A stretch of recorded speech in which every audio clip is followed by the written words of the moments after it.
Hi friends, நம்ம இப்போ எங்கே வந்திருக்கோன்னா பூ மார்க்கெட்டுக்கு வந்திருக்கோம். இப்போ பார்த்தீங்கன்னா நம்ம பூத்தோட்டத்துக்கு போனால் கூட எல்லா பூவும் ஒரே இடத்துல பார்க்க முடியாது. ஆனால் நம்ம பூ மார்க்கெட்டில் எல்லா பூ பார்க்கலாம். இப்போ பார்த்தீங்கன்னா ஒவ்வொரு பூவும் பார்க்குறதுக்கு இங்கே அவ்வளோ அழகாக இருக்குது. இந்த பூவெல்லாம் பார்க்க 2 கன்று பத்தாதுங்க, 2 கன்று பத்தாதுங்க, 1000 கன்று தேவைப்படுங்க. இப்போ பார்த்தீங்கன்னா பொதுவாகவே பெண்களுக்கு பூனா பிடிக்கும். இதுலேயும் எனக்கு ரொம்ப ரொம்ப பிடிக்கும். இப்போ என்னென்னா இந்த பூ மார்க்கெட்டுக்கு இப்போ தான் நான் ஃபஸ்ட்டு டைம் வரேன். வந்து பூவெல்லாம் பார்த்த உடனே எனக்கு ரொம்ப ஹாப்பியாக இருந்துச்சு. நானும் எங்கள் வீட்டுக்காரும் பூவெல்லாம் பார்த்துட்டு போயிட்டே இருந்தோம். அப்போ எனக்கு ஒரு சின்ன வருத்தம். என்னென்னா, நான் மதியத்தில் வந்துட்டேன். மதியத்தில் வந்தனால பூவெல்லாம் சேல்ஸ் பண்ணிட்டாங்க. இதுவே மார்னிங் டைமில் வந்தால் விதவிதமாக ஃப்ரெஷ்ஷாக பூ பார்க்கலான்னு எங்கள் வீட்டுக்காரர் சொன்னார். அதனால் நெக்ஸ்ட் டைம் மார்னிங்கில் கூட்டிகிட்டு போகிறேன்னு சொன்னார். நான் போய் பார்த்துட்டு நெக்ஸ்ட்டு வீடியோ உங்களுக்கு ஷேர் பண்ணுறேன்.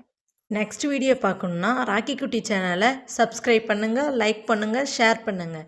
இந்த வீடியோ பிடிச்சிருந்தா கமெண்ட் பண்ணுங்கள். ஓகே, பாய்.